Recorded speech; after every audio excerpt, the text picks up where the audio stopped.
ଆଜିର ଏହି ଆଭାସୀ ଶିକ୍ଷାଦାନ କାର୍ଯ୍ୟକ୍ରମରେ ସମସ୍ତଙ୍କୁ ସୁପ୍ରଭାତମ। ଆଜି ଆମେ ଷଷ୍ଠ ଶ୍ରେଣୀର ଇତିହାସ ବହିର ନବମ ଅଧ୍ୟାୟ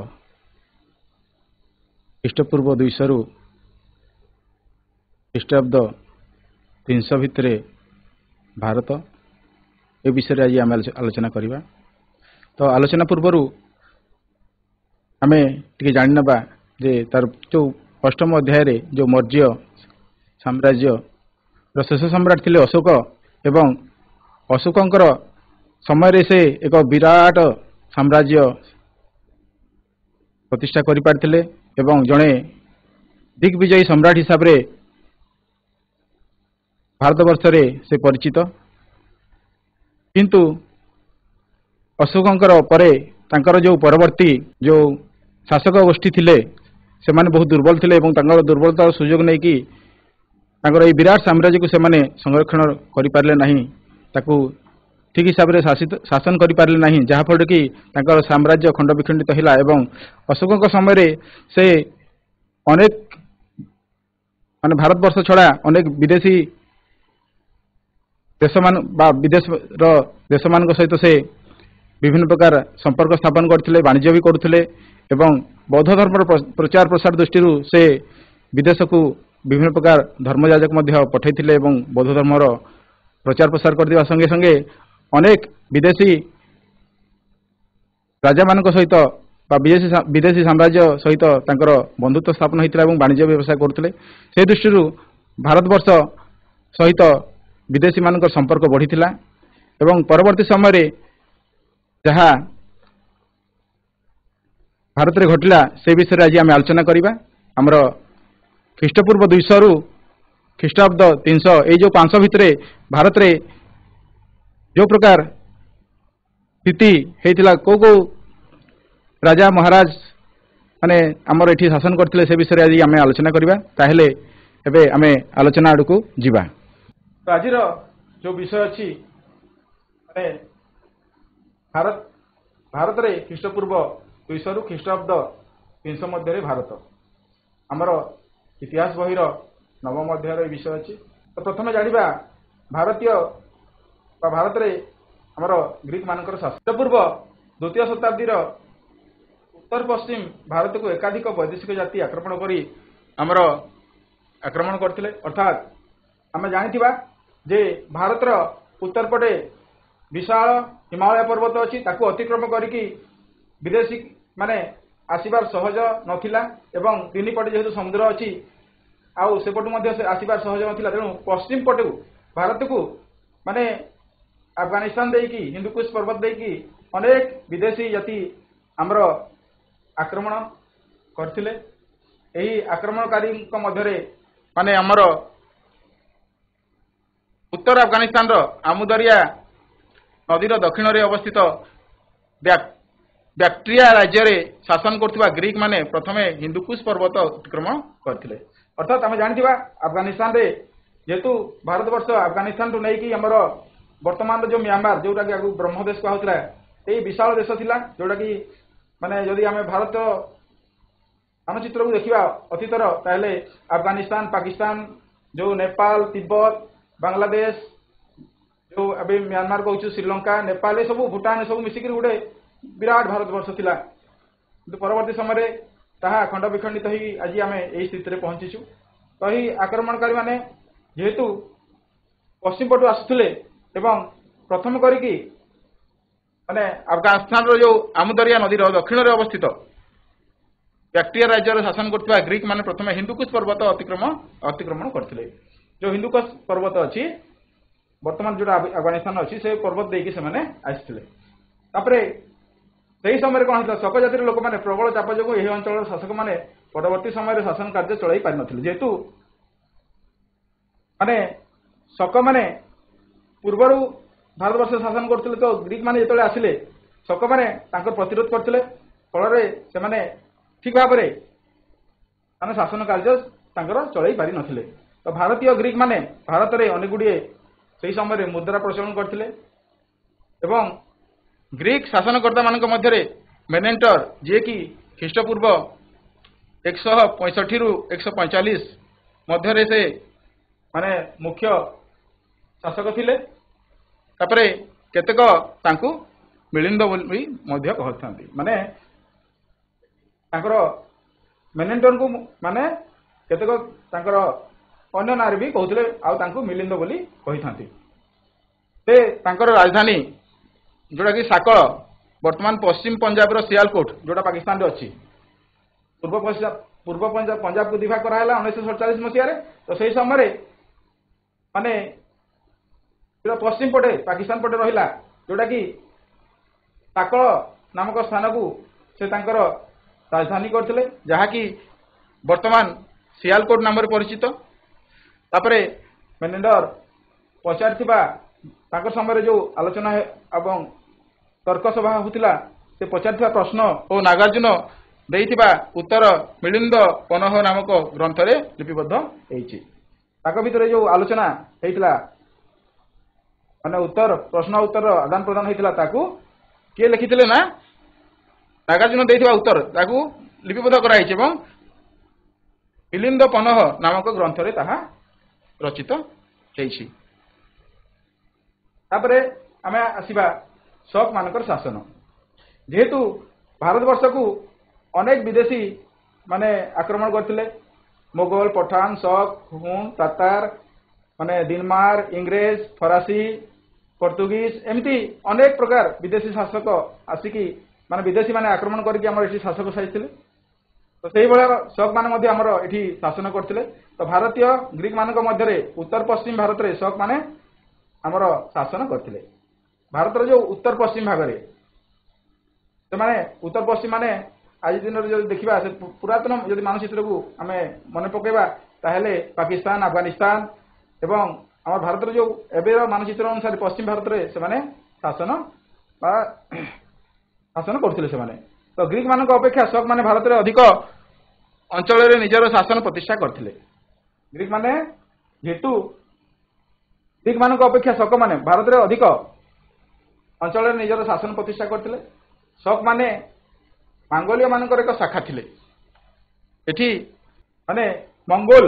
जोड़ा चीन रो आरपटे गोटे देश अछि मंगोलिया कहि तो शक माने मंगोलिया मानकर एक शाखा थिले एवं प्रथमे से माने सरदरिया नदी रो पश्चिम भाग रे बसवास करथिले सेपटे जो पश्चिम पटे अछि सरदरिया नदी सेही नदी रो पश्चिम भाग रे से माने बसवास करथिले से मानक ठारू यूची जाति रो लोक माने विताड़ित से मानकू सेठारू यूची जाति कहि गोटे जाति थिले जो माने कि से मानकू विताड़ित करिवारु से माने भारत आड़ को अग्रसर हेले जेतु गोटे अंचल रु जण को यदि विताड़ित करा होची से तार जीवन रक्षा पई तार लोक मानकर रक्षा पई से निश्चय एपट सेपट हबो तो से माने कोन कले ना जेतु पाखक लागी भारत थिला एवं से माने कोन कले ना भारत आड़ को अग्रसर हेले एवं भारतीय ग्रीक राज्य अधिकार करी से माने निजर शासन प्रतिष्ठा कले सेही समय रे जेतु ग्रीक माने भारत रे शासन करथिले जेतले शक माने से माने उच्च जाति रो लोक मान को द्वारा से माने विताड़ित हेले तो से माने कोन कले ना भारत आड़ को अग्रसर हेले एवं भारतीय ग्रीक राज्य अधिकार करी भारत रे शासन करथुवा ग्रीक मान को राज्य को अधिकार करी से माने निजर शासन प्रतिष्ठा कले एही भली भाबरे माने शक माने ताकर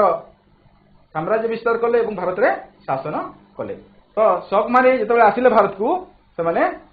पांचटी भाग रे विभक्त हिथिले ओ भारत और अफगानिस्तान रे निजर शासन प्रतिष्ठा करथिले माने मु आगरु कहि सारछि जे भारतवर्ष विराट भूखंड थिला सेही समय रे अफगानिस्तान भी भारत रो अंश थिला तो से माने कोन कले ना जेतबे भारत रे प्रवेश कले एवं ग्रीक मानक विताड़ित करके तांको शासन प्रतिष्ठा कले सेही समय रे शक माने पांचटी भाग रे विभक्त हिथिले एवं भारत और अफगानिस्तान रे निजर शासन प्रतिष्ठा भारत और अफगानिस्तान एथि कहा होछि जे एबे माने अफगानिस्तान गोटे अलगा देश होइछि किंतु पूर्वरु सेही भारत रो अंश थिला तो निजर शासन प्रतिष्ठा करथिले तो जो पांचटी भाग रे विभक्त हिथिले सेमान भितर प्रथम भाग कोठी शासन कला ना अफगानिस्तान रे शासन कला तापरे द्वितीय भागटी जाईकरी द्वितीय भागटी भारत रो जो तक्षशिला ठारे राजधानी प्रतिष्ठा करी शासन करथिले तृतीय भागटी मथुरा रे रही 200 वर्ष धरी शासन करथिले चतुर्थ भागटी पश्चिम भाग रे बसवास करी ख्रीष्टीय चतुर्थ शताब्दी अर्थात 400 शताब्दी पर्यंत से माने शासन करथिले पंचम भागटी ଆମର ଦାକ୍ଷିଣାତ୍ୟର ଉପରଭାଗରେ ନିଜର ଶାସନ ପ୍ରତିଷ୍ଠା କରିଥିଲେ। ଆମ ଭାରତବର୍ଷର ଯେଉଁ ଦାକ୍ଷିଣାତ୍ୟ ଭାଗ ଅଛି ସେ ଦକ୍ଷିଣାତ୍ୟ ଭାଗର ଉପର ଭାଗରେ ଅର୍ଥାତ୍ ଆଜି ଯଦି ଦେଖିବା ମାନେ ଆମର ମହାରାଷ୍ଟ୍ର, କର୍ଣ୍ଣାଟକା, ଆନ୍ଧ୍ରପ୍ରଦେଶ ଏହିସବୁ ଅଞ୍ଚଳରେ ସେମାନେ ଶାସନ ପ୍ରତିଷ୍ଠା କରିଥିଲେ। ତ ଏହିଭଳି ଭାବରେ ସେମାନେ 5ଟି ଭାଗରେ ଭାଗ ହେଇକି ଭାରତର ବିଭିନ୍ନ ଅଞ୍ଚଳରେ ସେମାନେ ଶାସନ କରିଥିଲେ। ତ ଶକ ରାଜାମାନଙ୍କ ମଧ୍ୟରେ ରୁଦ୍ରଦାମନ କହିକି ଜଣେ ରାଜା ଥିଲେ, ଯିଏକି ଖ୍ରୀଷ୍ଟାବ୍ଦ 130ରୁ 150 ପର୍ଯ୍ୟନ୍ତ ମାନେ ଶାସନ କରିଥିଲେ ଏବଂ ସେ ଥିଲେ ଜଣେ ମାନେ ଶ୍ରେଷ୍ଠ ଥିଲେ ଏବଂ ସେ ମାଲବ ଅଞ୍ଚଳ, ସୌରାଷ୍ଟ୍ର, ଗୁଜରାଟ, ଉତ୍ତର କୋଙ୍କଣ ଉପକୂଳବର୍ତ୍ତୀ ଉପକୂଳ ଅଞ୍ଚଳ ଏବଂ ନର୍ମଦା ଉପତ୍ୟକାରେ ଥିବା କେତେକ ରାଜ୍ୟ ଜୟ କରିଥିଲେ। ଏହିଭଳି ଭାବରେ ରୁଦ୍ରଦାମନ ମାନେ ତାଙ୍କର ସମୟରେ ତାଙ୍କର ଶାସନ ସମୟରେ ସେ ଏହି ସବୁ ଅଞ୍ଚଳ ମାଳବ, ସୌରାଷ୍ଟ୍ର, ଗୁଜରାଟ ଏବଂ ଉତ୍ତର କୋଙ୍କଣ ଏବଂ ଆମର ନର୍ମଦା ଉପକୂଳବର୍ତ୍ତୀ ଅଞ୍ଚଳ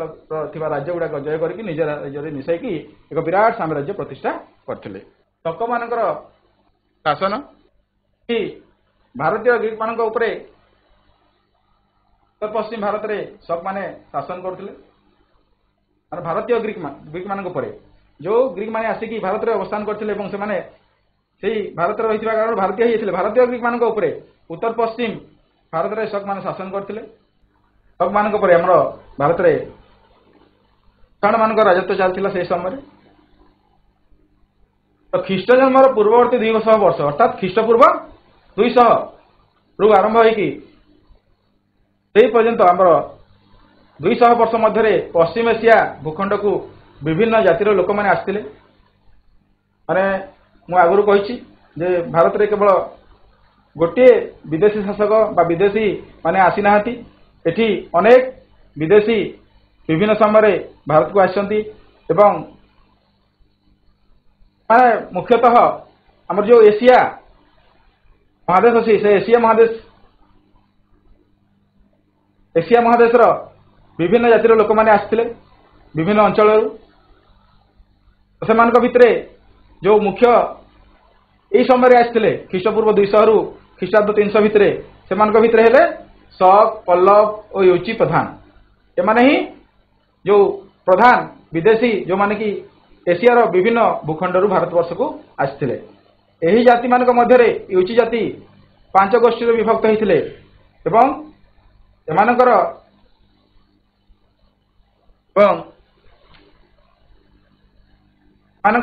ମଧ୍ୟରେ କୁଷାଣ ଗୋଷ୍ଠୀ ପ୍ରସିଦ୍ଧ ଥିଲେ। ମାନେ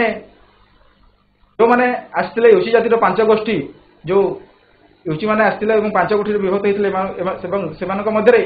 କୁଷାଣ ଗୋଷ୍ଠୀ 5ଟା ଗୋଷ୍ଠୀ ଭିତରୁ କୁଷାଣ ଗୋଷ୍ଠୀ ପ୍ରସିଦ୍ଧ ଥିଲେ। ତ କୁଷାଣ ମାନଙ୍କର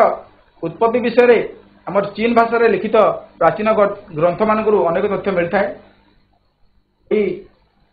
ମାନେ କୁଷାଣ ମାନଙ୍କ ବିଷୟରେ ଏହି ତଥ୍ୟ ଅନୁସାରେ ଖ୍ରୀଷ୍ଟପୂର୍ବ 2ୟ ଶତାବ୍ଦୀରେ ଚୀନ ଦେଶର ପଶ୍ଚିମ ଭାଗରେ ୟୁଚି ନାମକ ଏକ ଶକ୍ତିଶାଳୀ ଯାଯାବର ଜାତି ବାସ କରୁଥିଲେ, ଯୋଉଟାକି ଆମର ଚୀନର ଲିଖିତ ଇତିହାସରୁ ଆମେ ଜାଣିଥାଉ ଯେ ୟୁଚି ନାମକ ଏକ ଶକ୍ତିଶାଳୀ ଯାଯାବର ଜାତି ବାସ କରୁଥିଲେ। ଯାଯାବର ଜାତି ମାନେ କ'ଣ? ଯେଉଁମାନଙ୍କର କୌଣସି ପ୍ରକାର ମାନେ ଘର ଦ୍ୱାର ନଥାଏ, ସେମାନେ ଗୋଟେ ସ୍ଥାନ ପରେ ଗୋଟେ ସ୍ଥାନ ଆଉ ଗୋଟେ ସ୍ଥାନକୁ ଏମିତି ମାନେ ଯିବା ଆସିବା କରିକି ତାଙ୍କ ଜୀବନଯାପନ କରିଛନ୍ତି, ତାଙ୍କର ସ୍ଥାୟୀ ବସତି ନଥାଏ। ସେଇଭଳିଆ ଏକ ଯାଯାବର ଜାତି। ତାପରେ କୁଷାଣ ସାମ୍ରାଜ୍ୟ ଆମୁଦରିଆ ଠାରୁ ଗଙ୍ଗା ନଦୀ ପର୍ଯ୍ୟନ୍ତ ଏବଂ କେନ୍ଦ୍ର ଏସିଆର ଖୋରାସନ ଠାରୁ ଉତ୍ତରପ୍ରଦେଶର ବାରାଣସୀ ପର୍ଯ୍ୟନ୍ତ ବିସ୍ତୃତ ଥିଲା। ମାନେ କୁଷାଣ ମାନଙ୍କର ଯେଉଁ ସାମ୍ରାଜ୍ୟ କେତେ ବିରାଟ, ସେ ସାମ୍ରାଜ୍ୟ ସେମାନେ ପ୍ରତିଷ୍ଠା କରିପାରିଥିଲେ। ତାପରେ କୁଷାଣ ଶାସକ ମାନେ ଭାରତରେ ସଫଳ ଭାବରେ ନିଜର ଶାସନ ପ୍ରତିଷ୍ଠା କରିପାରିଥିଲେ ଏବଂ ସେମାନଙ୍କ ମଧ୍ୟରେ ଯେଉଁ ପ୍ରମୁଖ ଯେଉଁ ଶାସକ ଥିଲେ ସେମାନଙ୍କ ଭିତରେ ପ୍ରଥମ କାଡଫିସେସ୍ ଏବଂ ଦ୍ୱିତୀୟ କାଡଫିସେସ୍ ପ୍ରମୁଖ ଥିଲେ ତାଙ୍କର ଶାସକମାନଙ୍କ ମଧ୍ୟରେ। ଏବଂ ଏହି ଦୁଇ ଜଣ ରାଜା ତାଙ୍କ ରାଜ୍ୟରେ ଅନେକ ମୁଦ୍ରା ପ୍ରଚଳନ କରିଥିଲେ। ଯେମିତି ଆଜି ଦିନରେ ବିଭିନ୍ନ ଦେଶର ବିଭିନ୍ନ ପ୍ରକାର ମୁଦ୍ରା माने प्रचलित होची तो भारत वर्ष रे मध्ये हमर एबे भी हमें अनेक मुद्रा प्रचलन करूछु तो सही समय मध्ये सही जो प्रथम कार्डफिशेस एवं द्वितीय कार्डफिशेस ताको राज्य रे अनेक प्रकार मुद्रा प्रचलन करथिले एवं द्वितीय कार्डफिशेस स्वर्ण मुद्रा प्रचलन करथिले जहाँकि भारत रो प्रचलित प्रथम स्वर्ण मुद्रा अटे अर्थात भारत वर्ष रे जो द्वितीय कार्डफिशेस प्रथम करिकी भारत वर्ष रे स्वर्ण मुद्रा प्रचलन करथिले एवं यह होची हमर भारत इतिहास रे अर्थात भारत वर्ष रे प्रथम करिकी प्रचलित हेतिबा स्वर्ण मुद्रा जोटा कि द्वितीय कार्डफिशेस प्रचलन करथिले तापर आसीबा कुषाण सम्राट कनिष्क जे कि जणे बहुत बड़ सम्राट थिले एवं तांका समय रे कुषाण मानकर साम्राज्य बहुत भाव से साम्राज्य को विस्तार कर पारथिले तो कनिष्क होचंती कुषाण राजवंशर तृतीय एवं सर्वश्रेष्ठ राजा थिले जते कुषाण राजा थिले से भितरु ए सर्वश्रेष्ठ थिले से 78 ख्रीष्टाब्द रे सिंहासन आरोहण करथिले एवं सही वर्ष ठारू शकाब्द गणना करा जाए जेमिति आमे ख्रीष्टाब्द गणना करछु शकाब्द जुगाब्द कली जुगाब्द विभिन्न अब्द जो चालीस समय गणना तो कुषाण सम्राट कनिष्कंकर माने समय रे अर्थात से जो समय बा जो वर्ष से माने सिंहासन आरोहण कले 78 ख्रीष्टाब्द रे सही वर्ष ठारू शकाब्द गणना आरंभ करा जायतिला आ आज मध्ये सेटा भारत वर्ष रे प्रचलित होउची शकाब्द जेमति आमे ख्रीष्टाब्द अनुसार एबे समय गणना करछु तो शकाब्द अनुसार मध्ये माने समय गणना करा जाउची तापर आसीबा तो कनिष्कंकर राज्य कनिष्क सिंहासन आरोहण करबा समय रे तांको राज्य अफगानिस्तान सिंधु प्रदेश पंजाब पेशावर पाकिट्रिया रो केतेक अंचल विस्तृत करथिले अर्थात कनिष्क माने तांकर साम्राज्य विस्तार करबा को जाय कि अफगानिस्तान सिंधु प्रदेश जोटा कि वर्तमान पाकिस्तान रे अछि पंजाब रो भी किछि अंश भारत रे अछि एवं किछि अंश पाकिस्तान रे अछि तापरे हमरो पार्थियार ओ पाक्ट्रियार केतेक अंचल से पर्यंत से तांकर साम्राज्य विस्तृत करथिले कनिष्क खोटान काश्मीर गांगेय उपत्यकार केतेक अंश मालव इत्यादि जय करी साम्राज्य रे मिसैथिले ता छडा तापरे से कोन करथिले ना खोटान काश्मीर गांगेय उपत्यका जो गंगा नदी रो उपत्यका जो उत्तरस्थ समतल अंचल अछि तार केतेक अंश एवं मालव जोटा कि हमरो दक्षिण भारत रो किछि अंश जय करिक से कोन करथिले ना साम्राज्य निज साम्राज्य रे मिसैथिले तांकर साम्राज्य पश्चिम रे पारस्य ठारू पारस्य माने आजिर जो ईरान देश हम कहूछु माने पाकिस्तान रो परे परे पश्चिम रे ईरान देश अछि जोटा कि पारस्य नाम रे परिचित थिला तो से पारस्य ठारू पूर्व रे पाटलिपुत्र अर्थात पाटलिपुत्र जोटा कि वर्तमान रो बिहार तो हमर राज्य अछि से पर्यंत तांकर राज्य रो सीमा से विस्तृत करथिले एवं पुरुषपुर तांकर राजधानी थिला पुरुषपुर जोटा कि इतिहास रे पुरातन नाम जोटा कि वर्तमान पाकिस्तान रे पेशावर को आउची से पेशावर को पाकिस्तान रो जो पुरुष माने इतिहास रो पुरुषपुर एवं वर्तमान रो पाकिस्तान रो जो पेशावर अछि सेठी तांकर राजधानी से प्रतिष्ठा करथिले जोटा कि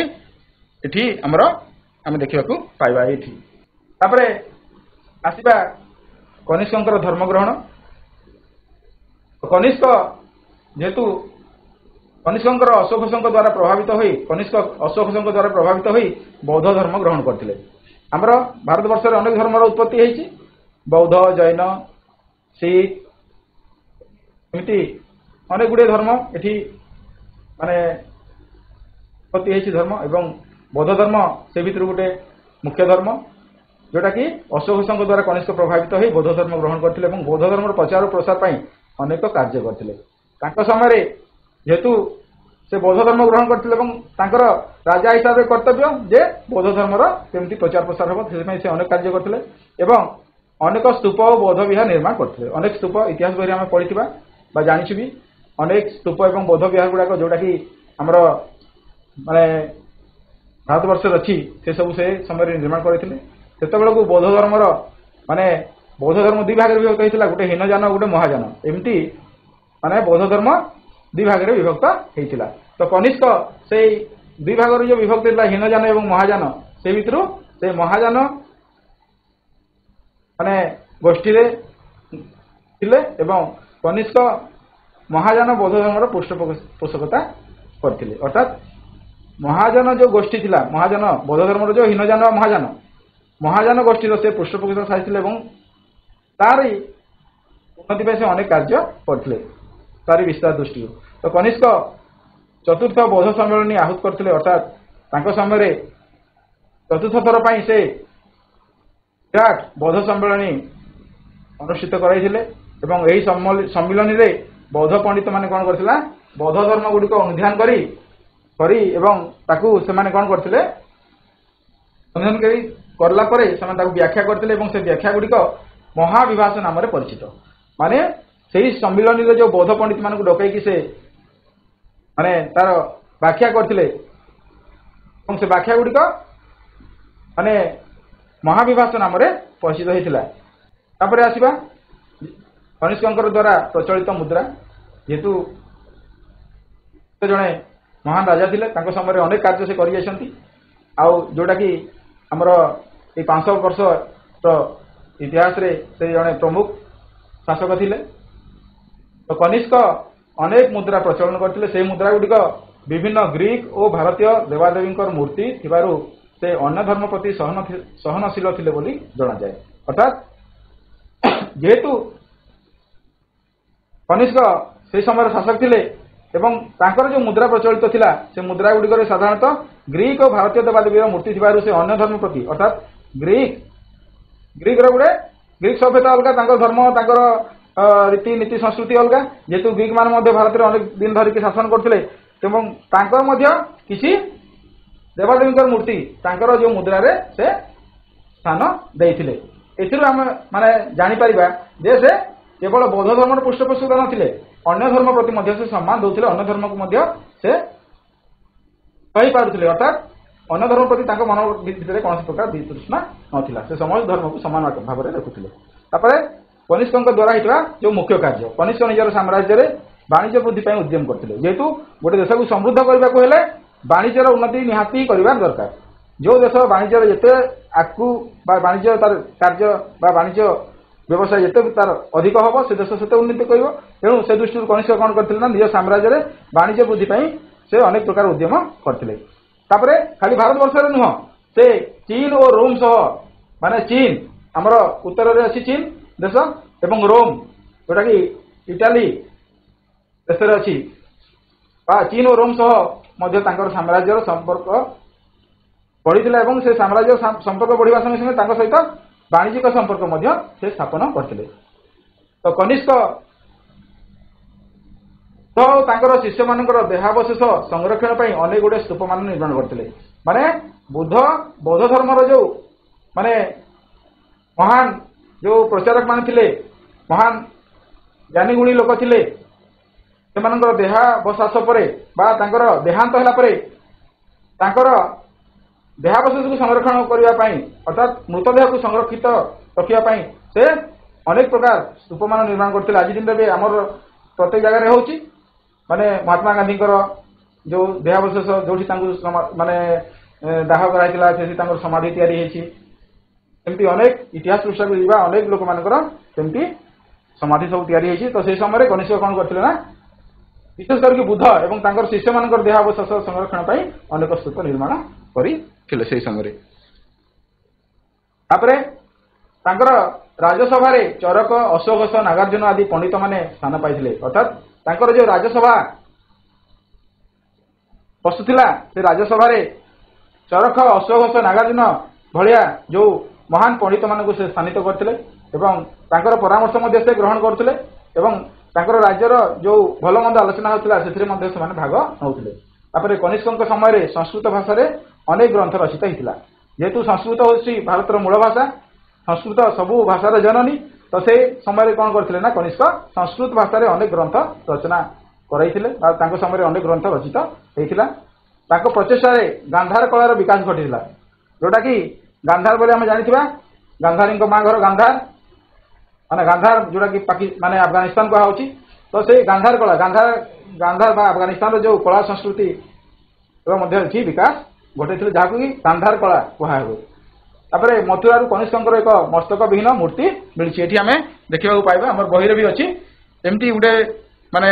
मस्तक विहीन मूर्ति मिली तो मस्तक विहीन मूर्ति मिली माने कौन माने जिते विदेशी माने आक्रमण कर समय आम देशर जो महापुरुष मानकर श्रद्धा केन्द्र मानकर माने मूर्ति सब भांगी एटा भी विदेशी माने माने कनिष्कंकर माने मूर्ति को भांगी देछंती एवं मथुरा रे परवर्ती समय कनिष्कंकर एक मस्तक विहीन मूर्ति मिली आसला आम आसवा कुषाण साम्राज्यर पतन तापरे जिते कनिष्क जो महान राजा थे जो महान सम्राट थे राज्य विस्तार राज्यर उन्नति अनेक गुड़े कार्य करते किंतु परवर्ती समय से कुषाण साम्राज्यर कौन है पतन होती तो कनिष्क 23 वर्ष राजत्व करते कनिष्क जीवन काल में मोट 23 वर्ष शासक हिसाब से यही समय कुषाण साम्राज्यर बहुविध उन्नति होता आम आलोचना कर सारी केमती से राज्यर उन्नति अनेक प्रकार कार्य कर उत्तराधिकारी माने दुर्बल हो पड़ते फल कुषाण साम्राज्य भांगी पड़ता जेहेतु उत्तराधिकारी माने जो मैंने दुर्बल हो पड़े और दुर्बलता कारण साम्राज्य गुड़ाक खंड विखंडित होगी भांगी पड़ला तापरे आसवा आम दाक्षिणात्य सातवाहन साम्राज्य दाक्षिणात्यर सातवाहन साम्राज्य जोटा कि आमर ख्रीष्टपूर्व 200 रु 300 वर्ष भितर से एक साम्राज्य पार्ला तो मुद्रा शिलालिपि और मत्स्य पुराण सातवाहन साम्राज्य विषय अनेक तथ्य मिलता है कौन आम पार्छु सातवाहन साम्राज्य विषय मुद्रा विभिन्न प्रकार मुद्रा देखिकी विभिन्न प्रकार शिलालिपि मत्स्य पुराण सातवाहन साम्राज्य विषय अनेक तथ्य मिलता है यही तथ्य जना जाए ख्रीष्टपूर्व प्रथम और द्वितीय शताब्दी में नर्मदा ताप्ती गोदावरी और कृष्णा नदी मध्यवर्ती अंचल सातवाहन साम्राज्य प्रतिष्ठा होता अर्थात नर्मदा ताप्ती गोदावरी कृष्णा नदी जोटा कि दक्षिण भारत में प्रभावित होती अर्थात दक्षिण भारत में यह साम्राज्य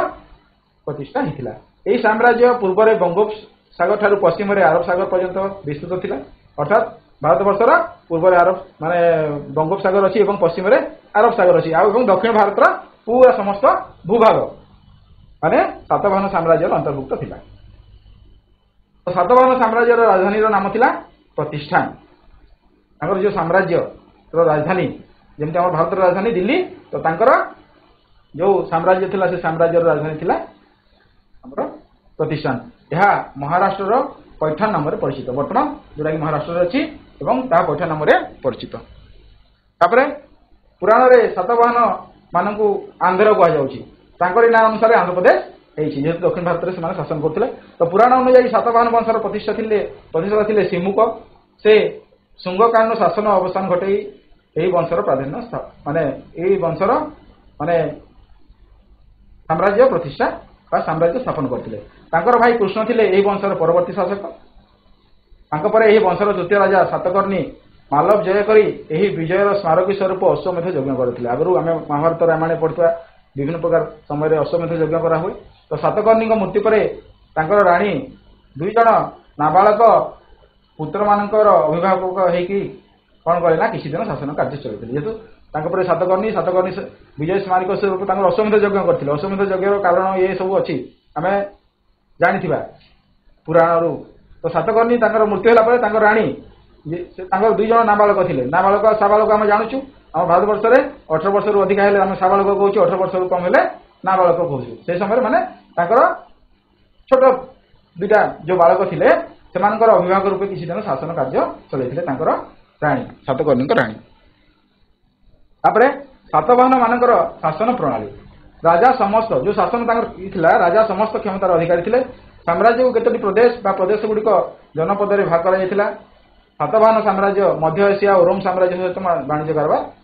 चलता आमदानी तुलन में रप्तानी अधिक होता अर्थात बेसी जिन से बिक्री करुले बणिक मैंने बौद्ध गुंफा माने चैत्यगृह स्तूप मान निर्माण करते जेहेतु से वाणिज्य लाभान्वित होते लाभर किसी अंश से माने समाज कार्य लगाते सातवाहन माने शक मान सहित वैवाहिक संपर्क स्थापन करी माने करथिले माने राज्य रे माने सड़क पथर उन्नति काम करथिले आसवा तो पूर्व ये समय खारबेल कहीकि जड़े महान राजा जे कि ओडिशा रे शासन करथिले से मध्य एही समय शासन करथिले ख्रीष्टपूर्व प्रथम शताब्दी कलिंग रे जोरा कि वर्तमान ओडिशा को आउची एक महान राजवंशर उत्थान घटिथिला एही राजवंशर महामेघ बाहन वंश नाम रे परिचित सेमानकर पूर्वपुरुष माने चेदी थिले बोली विश्वास करा जाय पूर्वपुरुष मान को चेदी कहउतला चेदी तो एही राजवंशर सर्वश्रेष्ठ राजा थिले महामेघ बाहन ऐर खारबळ से कलिंग को अर्थात ओडिशा को एक शक्तिशाली राज्य परिणत करथिले से जणे दिग्विजयी वीर प्रजाहितकारी शासक एवं कला और संस्कृतिर प्रगाढ़ अनुरागी थे खारबल थे महामेघ बाहन वंशर तृतीय राजा पितांकर मृत्यु पर से शासन भार ग्रहण कला बेलू तांकर बयस थिला मात्र आमर 15 वर्ष भुवनेश्वर उदयगिरी पहाड़ थिबा जो हाथी गुंफा रे तांकर 13 वर्ष राजत्वर विवरणी खोजित होईछि आमे गले सेठी देखिबा पाइबा से ख्रीष्टपूर्व 40 मसीह कलिंग सिंहासन आरोहण करथिले तापर खारबेलकर शासन समय विभिन्न कार्य खारबेल शासन प्रथम वर्ष में बात्यारे भांगी जाइतिबा राजधानी कलिंग नगरी तोरण प्राचीर इत्यादि को पुनः निर्माण करने सहित नगरी सौंदर्य वृद्धि काम करते शीत जलपूर्ण पुष्करणी और उद्यान पुनरुद्धार करते खारबेलकर राज्य से जड़े दिग्विजय सम्राट हिसाब से अनेक राज्य जय करते खारबेलकर राज्य जेहेतु से 15 वर्ष शासन करते राज्यर शासन द्वितीय वर्ष दिग्विजय कार्य आरंभ होता अर्थात 17 वर्ष से मान राज्य जय करने आरंभ करते खारबेल पश्चिम में कृष्ण नदी पर्यंत अग्रसर हो राष्ट्रिक भोजक मान परास्त करते उत्तर भारत में संचालना कर मगध राजा परास्त करते छड़ा से माने आक्रमणकारी जवान मान मथुरा पर्यंत तोड़ी देते दक्षिण दिगरे पिथुंड अधिकार करने सहित शक्तिशाली तामिल राष्ट्र संघ को ध्वंस करते मगधर राजा बृहस्पति मित्र को परास्त कर पूर्वर नंद राजा करथिबा जो माने नंद राजा अधिकार करथिबा कलिंग आक्रमण करी नै जाइथिबा कलिंगर जो जीन फेरे आनथिले तापर खारबेलकर शासन मौर्य शासन अमल केतेक राजकर्मचारी पद खारबेलक समय प्रचलित होता माने राजपदवी मौर्य शासन महापात्र को सेतेबेले महापद कहुला नगर अखदंश और कंब नाम राजकर्मचारी कर्म विभाग दायित्व थे तापर खारबेल अनेक प्रजा मंगलकारी कार्य करते खारबेल जड़े दक्ष शासक थे और प्रजा हित से बहु अर्थ राजकोष खर्च करते बहु अर्थ व्यय कर कलिंग नगरी में दुर्ग अट्टालिका उद्यान पुष्करणी उन्नति साधन करते नंदराजा द्वारा खोल केनाल को से मरामती करके कलिंग नगरी माने आमर कलिंग नगरी पर्यंत बढ़ाई भुवनेश्वर निकटस्थ शिशुपालगढ़ राजधानी कलिंग नगरी थिला माने बोली अनुमान करा जाए राजत्वर नवम वर्ष रे से महाविजय प्रसाद निर्माण करथिले तापरे हम जानछु खारबेल जैन धर्म ग्रहण करथिले से जैन धर्मावली थिले मध्य अन्य धर्म प्रति उदार नीति अवलंबन करथिले एवं निज धर्मर उपासना पीठर संस्कार साधन करथिले भुवनेश्वर उदयगिरी पहाड़ जैन सन्यासी मान रहण से केतेक गुड़िए गुंफा खोलते जोटा कि आम चित्र देखा पाचु तो यही हिसाब से दक्षिण भारत में संगम युग दक्षिण भारत में जो समय तमिल कवि पंडित मैंने सभा एकत्रित हो अनेक गुड़िए उत्कृष्ट कविता रचना करते से समय को संगम युग कहुए तो संगम साहित्य संगम युगरे तमिल साहित्यर विकास घटीला एवं शताधिक उत्कृष्ट कवि नारी कवि मान द्वारा अनेक कविता रचित होता यही भाव में से समय विभिन्न तथ्य गुड़िक मध्य सामाजिक अर्थनैतिक अवस्था और वाणिज्यिक अवस्था अन्यतम माने तथ्य गुड़िक मध्य सामाजिक अर्थनैतिक अवस्था और वाणिज्य व्यवस्था अन्यतम सामाजिक अवस्था अर्थनैतिक अवस्था और वाणिज्यिक जो व्यवसाय अर्थनैतिक अवस्था और वाणिज्यिक व्यवसाय ये भाव से राज्यर उन्नति घटे तो यही हिसाब से आम ख्रीष्टपूर्व 200 रु ख्रीष्टाब्द 300 भितर भारतर जो विभिन्न राजा मान शासन विषय जानले एबे गोटे प्रश्न अच्छी ये प्रश्न गुड़िक ठीक भाव में आम जाना प्रथम प्रश्न है ख्रीष्टपूर्व 2य शताब्दी में किए प्रथम भारत आक्रमण करते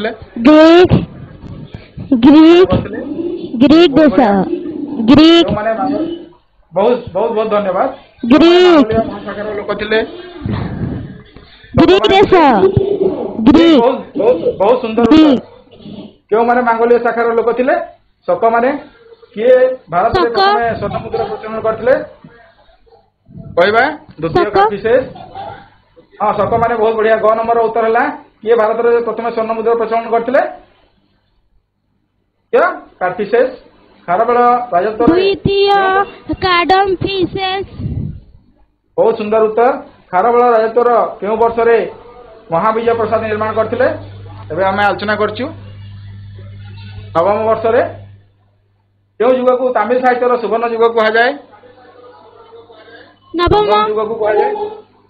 ठीक सुंदर भाव रे एबे कस्तंभ अछि देखि नेबा टिके हमें समस्ते